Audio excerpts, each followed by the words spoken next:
Praise the Lord. வாழ்வை வளமாக்கும் தேவ வார்த்தை. நீதிமொழிகளின் புஸ்தகம் 11ஆம் அதிகாரம் 23ஆம் வசனம். நீதிமான்களுடைய ஆசை நன்மையே. ஆம் பிரியமானவர்களே, நீதிமான்களுடைய ஆசை அப்படி என்றால் விரும்புவது, அது நன்மை என்று வேதம் தெளிவாய் பதிவிடுகிறது. இன்றைக்கு மனுஷர்கள் அநேகர் உலகத்தார் விரும்புகிறார்கள், ஆனால் சிலருக்கு அவைகள் நடக்கின்றது, சிலருக்கு நடக்கவில்லை. ஆகவே அவருடைய வாழ்க்கையிலே விரக்தியும் வேதனையையும் அனுபவிக்கிறவர்களாய் இருக்கிறார். நம்முடைய வேதம் தெளிவாய் சொல்லுகிறது, நீதிமான்களுடைய ஆசை நன்மையே என்று. ரோமரின் புஸ்தகம் 2ஆம் அதிகாரம் 8-9 வசனங்கள் இப்படியாய் சொல்லுகிறது. சண்டைக்காரராயிருந்து சத்தியத்திற்கு கீழ்ப்படியாமல் அநியாயத்திற்கு கீழ்ப்படிந்திருக்கிறவர்களுக்கோ உக்கிர கோபாக்கினை வரும். முன்பு யூதரிலும் பின்பு கிரேக்கரிலும் பொல்லாங்கு செய்கிற எந்த மனுஷ ஆத்துமாவுக்கும் உபத்திரவமும் வியாகுலமும் உண்டு என்று தெளிவாய் வேதம் சொல்லுகிறது.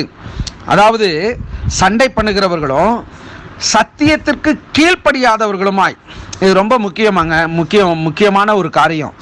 ஏன்னா இன்னைக்கு கர்த்தருடைய பிள்ளைகள் என்று சொல்லுகிறவர்கள் வேத வசனத்தை சரியாய் புரிந்து கொள்ளாமல், தேவனுக்கு பிரியமில்லாமல் அல்லது தேவனை பிரியப்படுத்தாமல், தேவன் சொல்லியிருக்கிற வார்த்தைக்கு எதிராய் செயல்படுகிறவர்களாய் இருக்கிறவருடைய வாழ்க்கையிலே இப்படி வசனம் சொல்லுகிறது. சண்டைக்காரராயிருந்து சத்தியத்திற்கு கீழ்ப்படியாமல் அநியாயத்திற்கு கீழ்ப்படிந்திருக்கிறவர்களுக்கோ உக்கிர கோபாக்கினை வரும் என்று. கிருபை என்கிற தலைப்பின் கீழே இன்றைக்கு அநேக ஊழியர்கள் பேசுகிறார்கள், தவறல்ல. ஆனால் கிருபையிலும் கீழ்ப்படிதல் மிகவும் அவசியமாய் இருக்கிறது. ஒரு சிலர் ஊழியர்கள் பேசுகிறதை நான் கேட்டிருக்கிறேன். கிருபைக்குள் இருக்கிற பொழுது நீ செய்த பாவத்திற்கும் செய்ய போகிற பாவத்திற்கும் தண்டனைகள் இல்லை என்று. அது அப்படி அல்ல, தண்டனை உண்டு. செய்த பாவத்திற்கு நாம் மனம் வருந்துதல் அவசியம். நம்முடைய மனம் வருந்துதல், தேவனிடத்தில் மன்னிப்பு கேட்குதல், இது அவசியம். அப்படி நாம் கேட்ட பிறகு மறுபடியும் நாம் செய்ய போகிற பாவத்திற்கும் கிறிஸ்து அவைகளை மன்னிக்கிறார் என்பது அது சரியான ஒரு உபதேசமோ அல்லது ஒரு சரியான காரியமோ அல்ல. ஏனென்று சொன்னால் நீதிமொழிகளிலே சொல்லப்பட்டிருக்கிறது, நாயானது தான் கக்கினதை மறுபடியும் தின்பதற்கு திரும்புமா போல. அப்படி என்றால் நாம் ஒரு விசை நம்முடைய பாவத்திலிருந்து விடுதலை பெற்றோம் என்று சொன்னால், பாவத்திலிருந்து நமக்கு மன்னிப்பு கிடைக்கப்பட்டது என்று விசுவாசித்து அந்த விசுவாச வாழ்க்கையில் நடப்போம் என்று சொன்னால், இனி நாம் செய்ய போகிற பாவத்திற்கு அப்படி என்கிற ஒரு காரியத்தை நம்முடைய நினைவில் கொண்டு வரவே கூடாது. ஒருவேளை நாம் செய்த தவறுகள் அல்லது தப்பிதங்கள், ஒருவேளை சில சூழ்நிலைகளிலே நாம் செய்த தவறுகள், அதற்கு முக்கியமாக நாம் வருந்துதல், நம்முடைய தேவனை நோக்கி கெஞ்சுதல் அவசியம். ஆனால் அப்படிப்பட்ட காரியங்களை செய்துவிட்டு நாம் சமாளிப்பதற்காக நம்முடைய வாழ்க்கையை நடத்துவோம் என்று சொன்னால் அது சரியாகாது.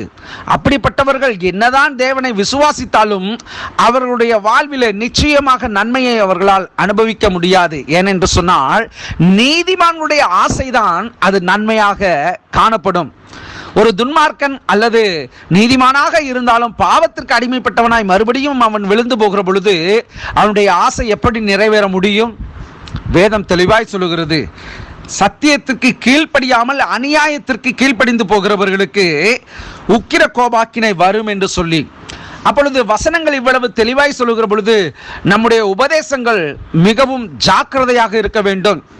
பாவத்திலிருந்து இன்றைக்கு இளைய தலைமுறைகள், வாலிப பிள்ளைகள் இவர்களை எடுத்துக்கொள்ளும் என்று சொன்னால், இப்படிப்பட்ட உபதேசங்களிலே அவர்கள் சிக்குண்டு போய் பின்னான வாழ்க்கையிலே அவர்கள் மறுபடியும் சத்ருவானவன் அவர்களை நயவஞ்சகமாக இழுத்து கொண்டு போகிறான்.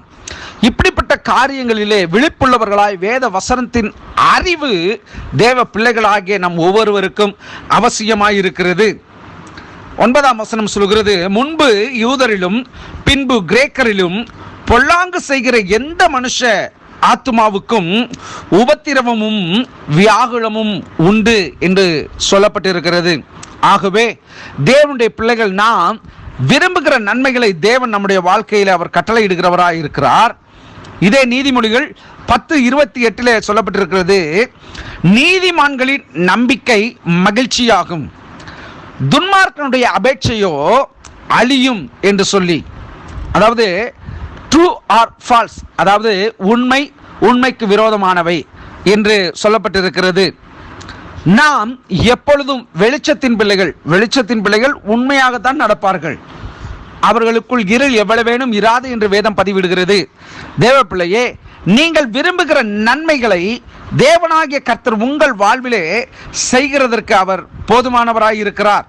சங்கீதம் 10:17 சொல்லப்பட்டிருக்கிறது, கர்த்தாவே சிறுமைப்பட்டவருடைய வேண்டுதலை கேட்கிறீர், அவர்கள் இருதயத்தை ஸ்திரப்படுத்துவீர் என்று சொல்லி. தேவ பிள்ளையே, உன் வாழ்க்கையிலே நீ கர்த்தருக்கு பிரியமாய் நடக்கிற பொழுது உன்னுடைய ஆசைகளையும் விருப்பங்களையும் தேவன் நிறைவேற்றுகிறதற்கு வல்லவராய் நல்லவராய் இருக்கிறார். கர்த்தர் உங்களை ஆசீர்வதிப்பாராக. God bless you.